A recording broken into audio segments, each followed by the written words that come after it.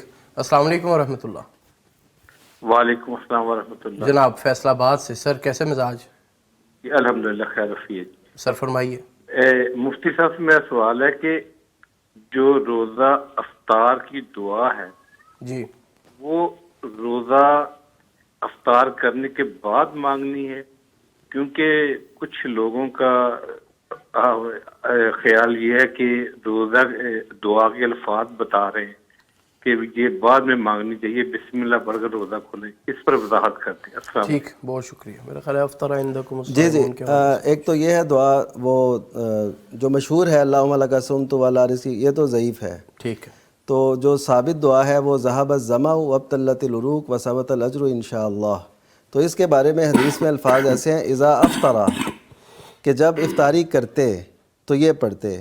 تو یہ اگرچہ ہیں ماضی کے صیغے ہیں، یعنی ذہب الظمأ کہ پیاس چلی گئی، لیکن اس کا ہم مضارع کا بھی معنی کر سکتے ہیں پیاس چلی جائے گی. ٹھیک ہے، یعنی تم ابھی بیٹھے ہو نا تو پیاس انشاءاللہ چلی جائے گی چند ہی لمحوں بعد، اور اجر جو ہے وہ انشاءاللہ باقی رہ جائے گا. اللہ. تو یہ یعنی اس کا مستقبل کا بھی معنی کر سکتے ہیں. اور جو حدیث کے الفاظ ہیں نا اذا افطرا، کہ جب آپ افطاری کرتے تو یہ پڑھتے. تو اس کا مطلب یہ ہے کہ افطاری کے وقت آپ یہ کہیں گے. بعد میں تو ظاہر ہے بندہ کھاتا پیتا ہے تو اس میں کافی دیر لگ جاتی ہے، تو پہلے پڑھ لے تو یہ زیادہ بہتر ہے. بسم اللہ پڑھ کے ذہب الظمأ وابتلت العروق یہ پڑھ لے. حدیث سے اشارہ اس طرف ملتا ہے. ٹھیک. کالر ہیں جی ایک. السلام علیکم ورحمۃ اللہ. السلام علیکم. السلام علیکم ورحمۃ اللہ. میرا خیال ہے کال ڈراپ ہو گئی. محترم قاری صاحب، سیدنا عثمان غنی کے حوالے سے آپ بات مکمل کر رہے تھے. جی تو میں عرض کر رہا تھا کہ انسان کی دنیاوی زندگی میں تقویٰ اس طرح ہے کہ وہ کاروباری بھی ہے، تاجر بھی ہے. تو جس طرح ہمارے سامنے حضرت عثمان رضی اللہ تعالیٰ عنہ کا ماڈل موجود ہے، ان کا طریقہ کار، ان کا عمل موجود ہے، تو اس طریقے سے آج بھی دنیا کے اندر جو انسان ہے اسی تقویٰ کی بنیاد پہ اپنے کاروبار کو آگے بڑھا سکتا ہے. اچھا، اس طرح یہ نہیں کہ اب انہوں نے سارا مال جو ہے وہ اللہ کے راستے میں وقف کر دیا، تو تقسیم کر دیا، تو کیا ان کو فائدہ نہیں ہوگا، ان کا مال جمع نہیں ہوگا؟ دیکھیں، یاد رکھیں کہ کوئی انسان دوسرے انسان پر جب احسان کرتا ہے نا تو عمومی طور پہ انسان اس کے احسان کا بدلہ ضرور چکاتا ہے. یعنی عام طریقہ تو یہی ہے. اللہ تعالیٰ کو جب آپ نے سارا مال دے دیا ہے تو آپ کیا خیال ہے کہ اللہ تعالیٰ آپ کا حق رکھ لے گا؟ اللہ تعالیٰ جو ہے نا وہ آپ کو اس کے بدلے میں زیادہ پروفٹ اور کئی گنا زیادہ پروفٹ نہیں دے گا. سبحان اللہ. ضرور دے گا. یہ اللہ تعالیٰ کا معاملہ ہے. ہاں، یہ ہے کہ وہ عطا کدھر سے ہے اور کس طریقے سے اللہ عطا کرتا ہے، یہ اللہ کی عطا ہے. صحیح. ٹھیک. کالر ہے جی ایک. السلام علیکم ورحمۃ اللہ. وعلیکم السلام. کیسر محمود صاحب سیالکوٹ سے، میرے شہر سے. السلام علیکم سر، کیسے مزاج ہیں؟ شکر اللہ. سر آواز سن پا رہے ہیں آپ ہماری؟ ہاں جی، میری آواز آ رہی ہے آپ کو؟ جی جی آ رہی ہے، فرمائیے گا. اچھا سر، میں نا پوچھنا تھا، مکان جو گروی لیتے ہیں، گروہ پہ مکان لیتے ہیں، اس کے لیے وہ اس کے لیے ساتھ کرایہ دینا یا پیسے دینے لازمی ہوتے ہیں؟ کہتے ہیں اگر نہ دے تو سود پڑتا ہے. اگر کسی ڈیلر کو کہہ دیں تو وہ کہتے ہیں جی 2000 دے دے، 5000 ساتھ کرایہ دینا ہے. نے کہا اگر یہ گروی لینا ہے تو پھر کرایہ کا کیا مزاج ہے؟ یہ دینا لازمی ہوتا ہے؟ اس میں سود تو نہیں ہے اور کوئی پیسے مقرر تو نہیں ہے اس میں؟ ٹھیک، بہت شکریہ کال کے لیے. مفتی صاحب. جی، گروی جو کاروبار ہے، گروی پہ مکان دینا لینا، یہ شرعاً درست نہیں ہے، کیونکہ گروی رکھی ہوئی چیز سے فائدہ نہیں اٹھا سکتا بندہ. ایک صورت میں اجازت دی ہے نبی صلی اللہ علیہ وسلم نے کہ وہ دودھ والا جانور ہو، کیونکہ اس کو چارہ بھی ڈالنا ہے تو اس کا دودھ دھویا جا سکتا ہے۔ اگر مثلا کسی کو ضرورت پڑی پیسوں کی، اس سے کہا یہ میری بکری رکھ لو تو میں تمہیں یہ پیسے واپس کر دوں گا اور بکری لے جاؤں گا، یہ ہوتا ہے گروی۔ اب وہ بکری چونکہ اس کو اس سے چارہ بھی ڈالنا ہے تو اس کا دودھ وہ پی سکتا ہے، ٹھیک ہے۔ اسی طرح کوئی سواری والا جانور ہے تو اس کے وہ سواری کر لے کیونکہ اسے چارہ بھی ڈالنا ہے۔ اس کے علاوہ کسی بھی رکھی ہوئی چیز سے جو آپ نے بطور قرض دے کے وہ رکھی ہوئی ہے گروی کے طور پر، تو اسے آپ فائدہ نہیں اٹھا سکتے، تو یہ مکان دکان یہ کرائے پہ دینا یہ آج عام ہو چکا ہے، تو یہ شرعاً درست نہیں ہے۔ تو اس کے عوض لوگوں نے کہا جی ہم بھی تو کرایہ دے رہے ہیں، تو وہ کرایہ اس معاشرے میں یا اس محلے میں جو کرایہ بن رہا ہوتا ہے اسے بہت ہی کم سطح کا ہوتا ہے، یہ سمجھیں اس حکم سے بچنے کے لیے جو میں نے ابھی بتایا ہے، تو یہ انہوں نے تھوڑی بہت رکھی ہوتی ہے تاکہ کہیں جی ہم بھی تو فائدہ دے رہے ہیں نا، تو یہ بات غلط ہے، یہ درست نہیں ہے گروی پہ دینا لینا جو ہمارے معاشرے میں رائج ہے۔ کالر ہیں جی ایک اور، السلام علیکم ورحمۃ اللہ، خانوال سے عبدالسلام۔ السلام علیکم سر۔ وعلیکم السلام ورحمۃ اللہ۔ سر جی سوال میرا یہ ہے کہ ایک آدمی مجھ کو پیسے دیتا ہے کہ فلاں دکاندار کے میں نے دینے ہیں اس کو دے دینا، وہ پیسے میں خود استعمال کر لیتا ہوں،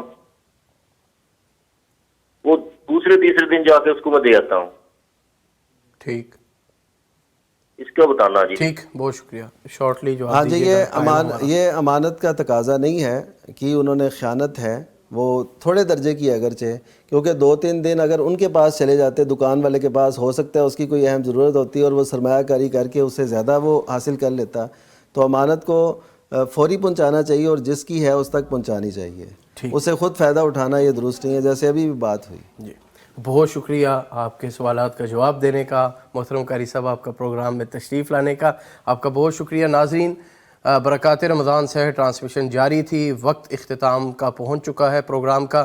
تقویٰ کے حوالے سے میں نے اور آپ نے بہت کچھ سیکھا، جانا، اس کو اپنا شعار بنا لیں۔ پروگرام کا وقت ختم ہو رہا ہے، محترم مفتی صاحب سے درخواست کروں گا کہ ہمارے پاس 1 منٹ ہے، آپ دعا کروا دیں۔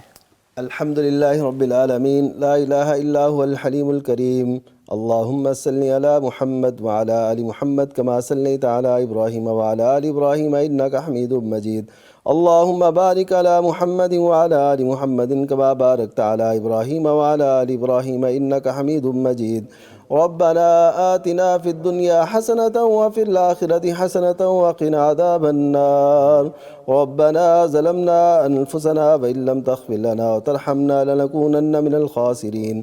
یا اللہ تقوی ہمارا شعار بنا دے، نیکی کی توفیق نصیب فرما، برائیوں سے ہم سب کا دامن بچا، ہمارے مریضوں کو شفا دے دے، مقروضوں کے قرض اتروا دے۔ سبحان ربک رب العزت عما یصفون وسلام علی المرسلین والحمد للہ رب العالمین۔ آمین۔ خوش رہیے، دیکھتے رہیے پیغام ٹی وی۔ اللہ حافظ و ناصر۔ یہ مہینہ عالیشان ہے، یہ رحمت کا جہاں ہے، خوشیوں کا سما سمیٹنا، برکات رمضان، برکات رمضان۔